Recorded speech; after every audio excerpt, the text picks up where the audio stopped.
Halo Movie Rangers, apa kabar kalian semua? Semoga kita semua selalu diberikan kesehatan. Hari ini Bang Jedar akan menceritakan film kisah nyata berbahasa Malayalam yang berjudul Anan Sribala.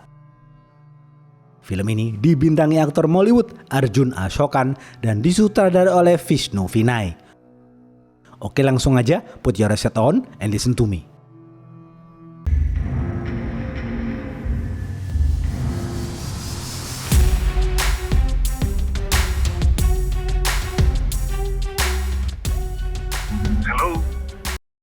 Pemeran-pemeran film ini antara lain, Anan adalah pemuda sederhana, Sri adalah kekasih Anan yang merupakan seorang reporter, Ishak adalah polisi bawahan, Shankar adalah kapolsek.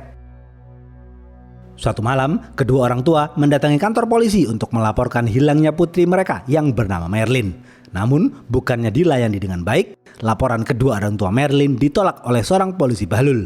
Kedua orang tua Merlin diperintahkan untuk melapor ke kantor polisi yang lain. Ayah dan ibunda Merlin kecewa dan terpaksa pergi ke kantor polisi yang lain. Di kantor polisi yang lain, ayah dan ibunda Merlin bertemu dengan polisi bernama Benny. Benny menerima laporan kedua orang tua Merlin. Kedua orang tua Merlin menunjukkan foto Merlin kepada Benny. Benny berjanji akan segera mencari keberadaan Merlin. Kedua orang tua Merlin berterima kasih kepada Benny. Benny memerintahkan para anak buahnya untuk bergerak cepat mencari Merlin.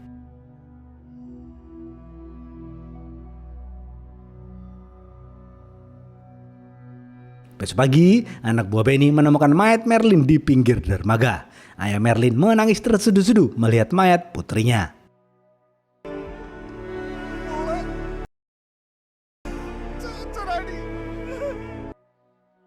Mayat Merlin kemudian diotopsi dan dimakamkan. Semua orang menangis di atas kematian Merlin.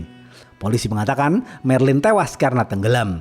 Merlin tenggelam karena melakukan bundi.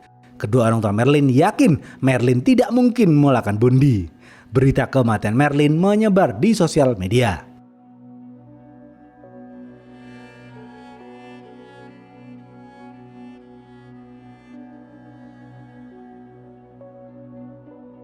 Beberapa hari kemudian, seorang reporter bernama Sri dipanggil atasannya. Sri dituntut atasannya untuk membuat berita yang bisa menaikkan rating channelnya. Sri mengatakan ia akan menelusuri berita kematian Merlin yang diduga melakukan bundi. Sri merasa ada yang tidak beres dengan kematian Merlin. Atasan Sri setuju dengan ide itu. Atasan Sri memberitakan Sri agar segera membuat berita mengenai kematian Merlin.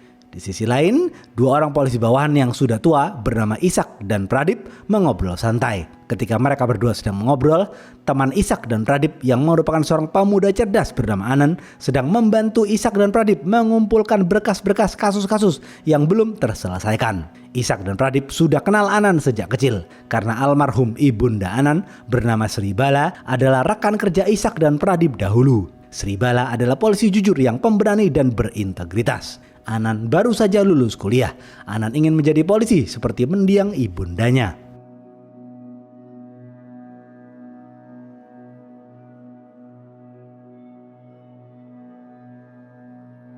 Besok pagi, Anan menjalani tes tahap pertama untuk masuk kepolisian. Dimanapun Anan berada, Anan selalu terbayang-bayang akan almarhum ibundanya. Karena itulah Anan suka berbicara sendiri. Banyak orang menganggap Anan gila. Anan belum bisa melupakan kematian ibundanya. Namun, Anan tidak masalah dengan hal itu. Anan bahagia jika teringat akan ibundanya karena Anan sangat mencintai mendiang ibundanya.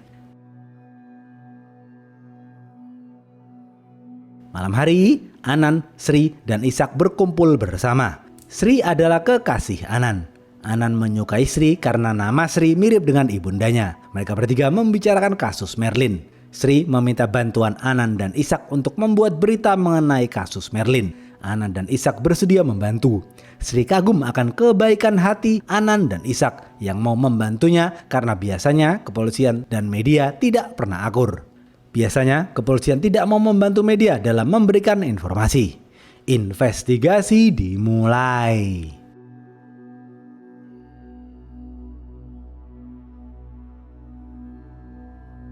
Besok pagi, Sri langsung bergerak. Sri dan krunya beserta Anan mewawancarai kedua orang tua Merlin. Ibunda Merlin mengatakan Merlin adalah mahasiswi hukum. Pagi itu, Merlin menelpon ibundanya dengan penuh kebahagiaan. Ibunda Merlin yakin Merlin tidak mungkin melakukan bundi. Anan lalu memeriksa kamar Merlin. Anan melihat di belakang rumah Merlin terdapat danau. Anan juga menemukan obat asma milik Merlin. Anan baru tahu bahwa Merlin mengidap penyakit asma. Anan bertanya kepada kedua orang tua Merlin, apakah Merlin bisa berenang? Kedua orang tua Merlin menjawab, Merlin takut air. Merlin tidak bisa berenang. Merlin tidak suka mendekat ke air. Anan lalu membaca laporan otopsi Merlin yang disimpan ayah Merlin. Di laporan itu tertulis, dalam perut Merlin hanya terdapat 150 ml air. Anan berpikir sejenak. Bayangan mendiang Sribala membantu Anan berpikir. Anan mengatakan Merlin tidak mungkin melakukan bunuh. Merlin dibunuh.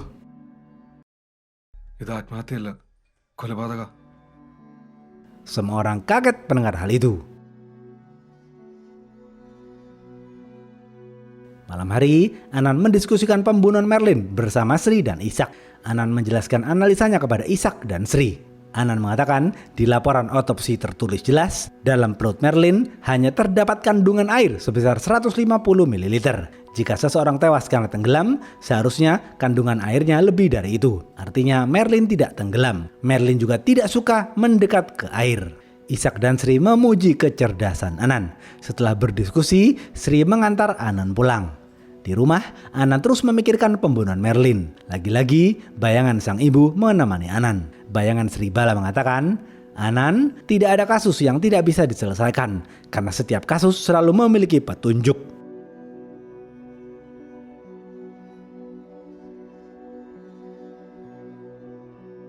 Besok pagi, Anan dan Sri terus menelusuri kasus Merlin. Beberapa hari kemudian, Anan mengikuti tes fisik dan kesehatan. Anan berjuang keras dalam menjalani tes itu. Setelah menjalani tes, Anan dan Sri melanjutkan penelusuran. Anan dan Sri menemui dua bapak pendeta di dua gereja yang berbeda. Anan dan Sri bertanya mengenai Merlin kepada mereka berdua. Dua bapak pendeta mengatakan Merlin sering berkunjung ke gerejanya. Selama ini, Merlin adalah pribadi yang religius. Namun, Merlin tidak pernah membicarakan masalah apapun kepada bapak pendeta. Setelah menemui pendeta, Anan dan Sri menemui kekasih Merlin yang bekerja sebagai supir Grab bernama Roni. Roni mengatakan ia masih bersedih atas kematian Merlin. Roni tidak bisa berbicara banyak dengan Anan dan Sri. Roni lalu lanjut bekerja. Anan dan Sri kemudian mewawancarai teman-teman Merlin di kampus. Mereka mengatakan Merlin adalah pribadi yang ceria. Selama ini Merlin tidak pernah terlibat masalah. Selama ini Roni selalu menjaga Merlin karena Merlin dan Roni saling mencintai. Malam hari, Anan dan Sri mewawancarai Benny. Benny mengatakan mayat Merlin ditemukan oleh seorang nelayan. Dari pengamatan Benny yakin Merlin melakukan bunuh. Anan dan Sri lalu kembali pulang. Anan dan Sri belum mendapatkan petunjuk.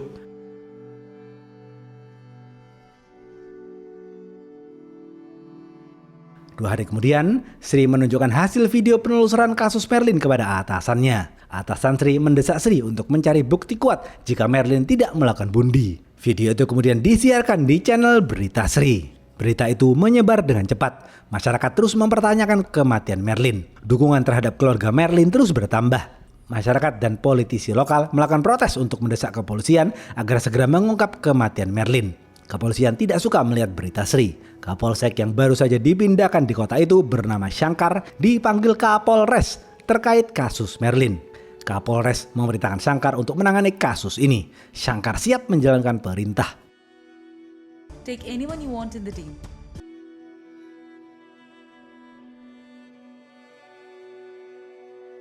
Shankar langsung bergerak cepat. Shankar menemui Anan dan mengajaknya mengobrol.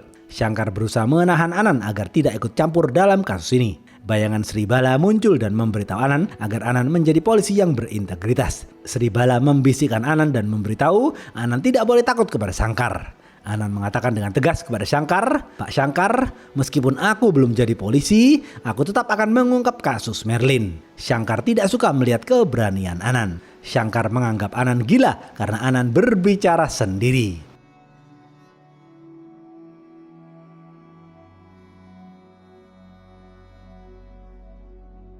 Besok pagi, Anan dinyatakan lolos tes kesehatan dan fisik. Tetapi Shankar mengagalkan hasil tes itu. Shankar menganggap Anan mempunyai masalah kesehatan mental karena Anan masih mengingat mendiang ibundanya. Shankar menyimpulkan Anan mempunyai masalah kesehatan mental. Ishak memohon kepada Shankar agar tidak mengagalkan hasil tes Anand. Shankar tidak peduli. Shankar tetap menggagalkan hasil tes Anand. Anand mendatangi Shankar dan mengatakan ia sangat ingin menjadi polisi seperti ibundanya. Shankar menasihati Anand agar berobat ke psikiater. Shankar juga membuat lelucon mengenai almarhum ibunda Anand. Anand tersinggung dengan lelucon itu.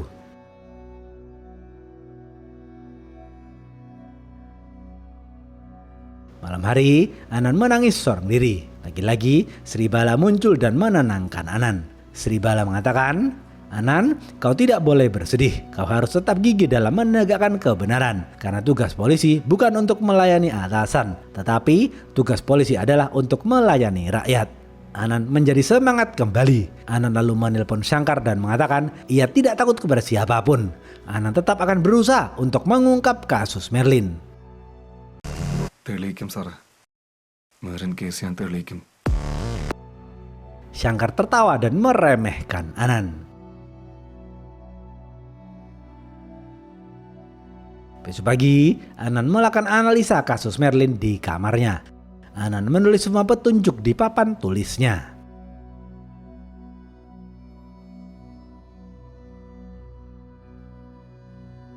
Siang hari, Anand dan Sri meminta bantuan Ishak terkait informasi mengenai kasus Merlin. Shankar memergoki mereka bertiga. Shankar tidak suka melihat Ishak dekat dengan reporter. Shankar kemudian menemui kedua orang tua Merlin. Shankar bertanya mengenai Merlin kepada kedua orang tua Merlin. Besok pagi, di dua tempat yang berbeda, Shankar, Ishak, Anand, dan Sri melihat rekaman CCTV ketika Merlin pulang dari gereja. Di video itu terlihat Merlin pergi ke toko penjual patung. Para anak buah Shankar terus melakukan penelusuran. Anand juga terus melakukan penelusuran. Anand pergi ke toko penjual patung dan bertanya kepada penjaga toko mengenai Merlin. Penjaga toko mengatakan Merlin memesan sebuah patung kaca untuk hadiah ulang tahun.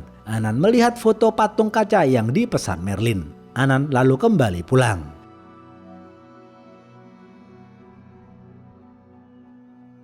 Sri memberitahu Anand di sosial media seorang gadis bernama Hana sering berfoto bersama Merlin. Sri menduga Hana adalah sahabat Merlin. Siang hari, Shankar mendatangi rumah Hana dan bertanya mengenai Merlin. Hana mengatakan hari itu Merlin bertanya kepada dirinya tentang efek overdosis obat penenang. Hana bingung mengapa Merlin menanyakan hal itu. Shankar menduga Merlin melakukan bundi dengan obat penenang itu. Hana masih bersedih atas kematian Merlin karena Merlin adalah sahabatnya. Shankar lalu melanjutkan penelusuran. Shankar pergi ke jembatan yang diduga menjadi lokasi Merlin melakukan bundi. Di saat yang bersamaan, Anand mencoba menelpon Hana, namun ayah Hana menutup telepon itu. Ayah Hana menganggap Anand tidak penting.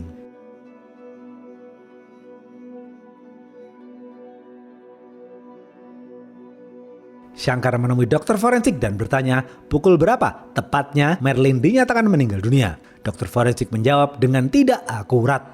Di saat yang bersamaan, Anand dan Sri mendatangi asisten dokter forensik yang melakukan autopsi mayat Merlin bernama Syarif. Syariflah yang memeriksa dan menulis laporan secara terperinci.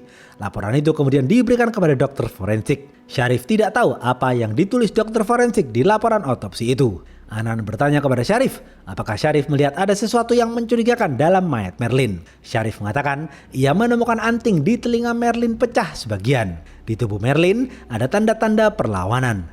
Syarif juga memberitahu waktu meninggalnya Merlin adalah 1 hari sebelum ditemukan. Mayat Merlin berada di air selama 4 jam. Anand kaget mendengar hal itu.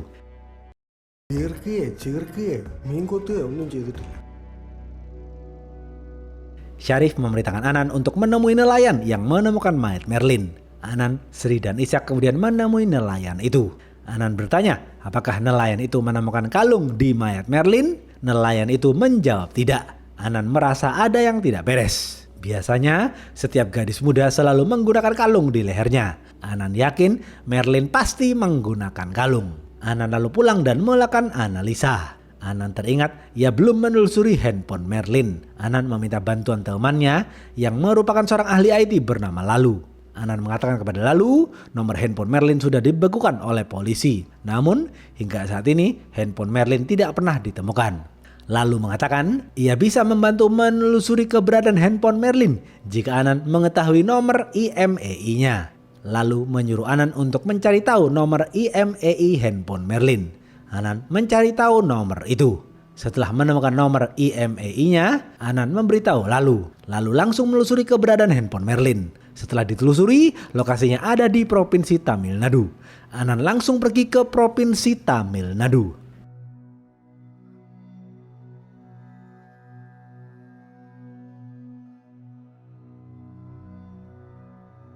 Di sisi lain, Shankar sedang bersantai bersama Pradip.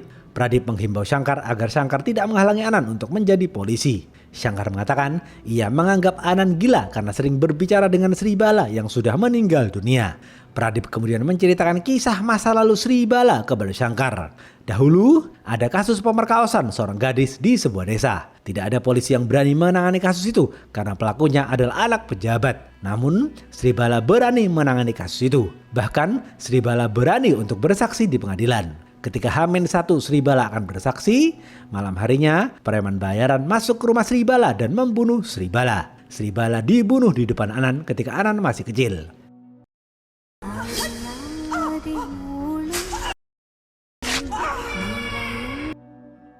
Shankar baru tahu tentang cerita itu. Shankar merasa bersalah karena sudah menghalangi Anan menjadi polisi. Beberapa jam kemudian, Anan tiba di lokasi handphone Merlin. Lokasinya ada di sebuah pasar. Ternyata, handphone Merlin sudah menjadi milik pedagang pasar. Pedagang pasar itu mengatakan ia membeli handphone itu dari toko handphone. Anan kemudian pergi ke toko handphone itu. Pemilik toko mengatakan ia menerima handphone itu dari seorang makelar bernama Anthony. Anan langsung menemui Anthony. Tanpa basa-basi, Anan menunjukkan foto Merlin kepada Anthony. Anthony ketakutan dan kabur melarikan diri. Anan langsung mengejar Anthony.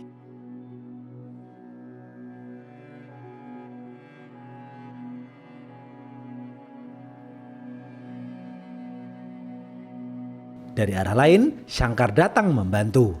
Shankar kemudian membawa Anthony ke kantor polisi.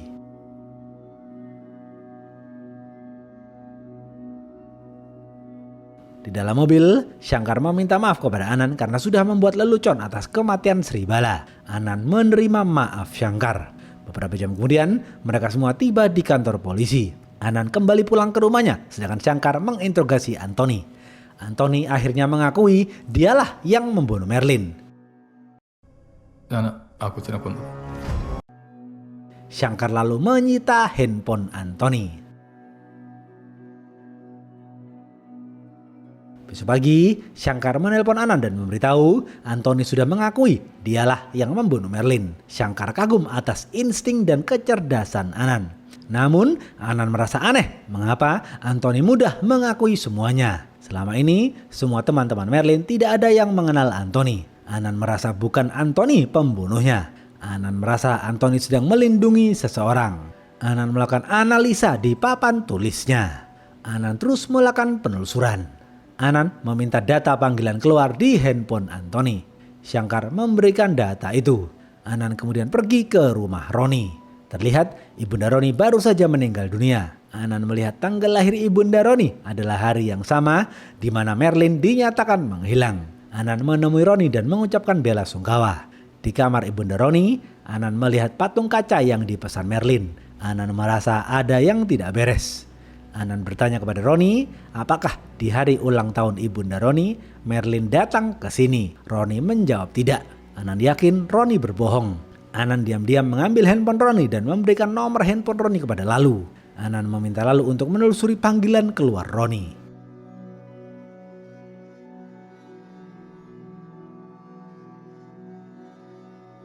Anan kemudian menelpon Hana dan bertanya apakah Merlin menghubungi dirinya di hari Merlin menghilang. Hana menjawab Merlin menghubungi dirinya dan bertanya mengenai apa efek overdosis obat penenang pada orang tua. Anan bingung mengapa Merlin bertanya apa efek overdosis obat penenang pada orang tua. Anan teringat ia melihat obat penenang di mobil Roni beberapa waktu yang lalu. Anan lalu meminta Shankar untuk melakukan otopsi pada jenazah Ibunda Roni. Shankar percaya pada insting Anan. Ketika hendak dimakamkan, Shankar dan anak buahnya membawa jenazah Ibunda Roni ke rumah mayat. Jenazah Ibunda Roni kemudian diotopsi. Setelah diotopsi, hasilnya Ibunda Roni positif meminum obat penenang. Halo sir, positif. Anak buah Shankar lalu mewawancari keluarga Roni. Ternyata selama ini Roni adalah anak angkat. Karena almarhum ibunda Roni tidak memiliki anak, ia mengadopsi Roni dari panti asuhan. Anan menggeledah rumah Roni. Anan menemukan pecahan anting Merlin di dalam mobil Roni.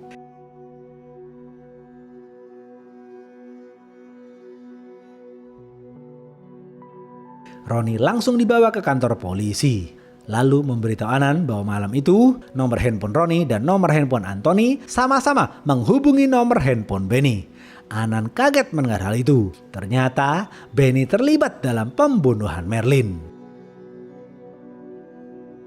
Shankar mengajak Anan untuk menginterogasi Roni.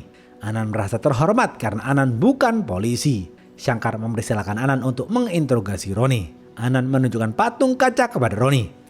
Roni tidak tahu apa maksud Anan menunjukkan patung kaca itu. Anan juga menunjukkan pecahan anting Merlin kepada Roni. Roni kaget melihat pecahan anting Merlin. Roni tidak bisa berdalih lagi. Akhirnya Roni mengakui semuanya. Roni mengatakan hari itu Merlin datang ke rumah Roni. Tetapi Roni tidak tahu jika hari itu Merlin memberikan kado patung kaca kepada ibu angkatnya. Ketika Merlin masuk ke dalam kamar ibunda Roni sedang mandi. Merlin melihat obat penenang yang diminum ibunda Roni secara rutin. Merlin lalu menelpon Hana dan bertanya tentang obat penenang itu.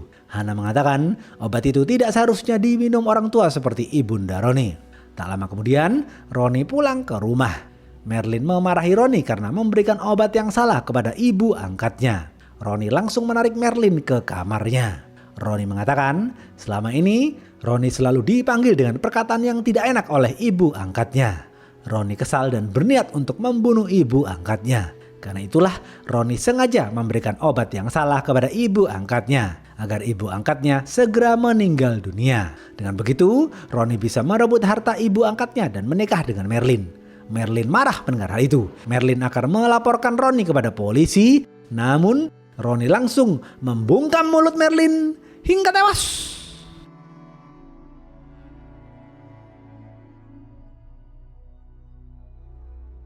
Roni lalu mengambil kalung Merlin. Setelah itu, Roni menyembunyikan mayat Merlin di dalam gudang.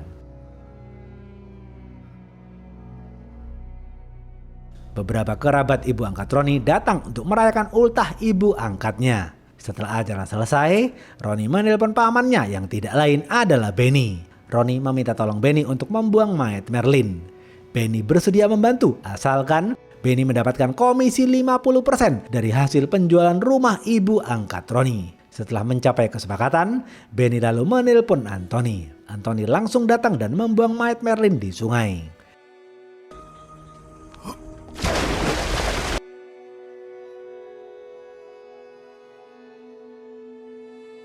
Setelah Roni menceritakan semuanya, Shankar dan Anan menangkap Benny. Benny tidak bisa berkata-kata. Besok pagi, Kapolres melakukan konferensi pers. Setelah melakukan konferensi pers, Shankar memberitahu Kapolres bahwa Ananlah yang mengungkap kasus ini. Kapolres berterima kasih kepada Anan. Kapolres menyuruh Shankar untuk mempercepat proses Anan menjadi polisi. Shankar dengan senang hati akan melakukan hal itu.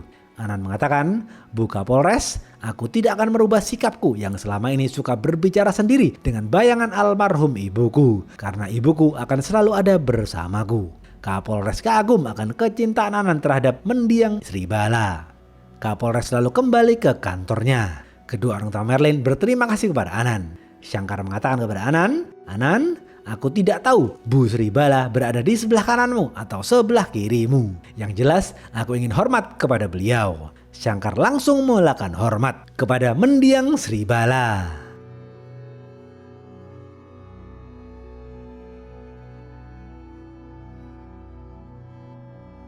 Habis.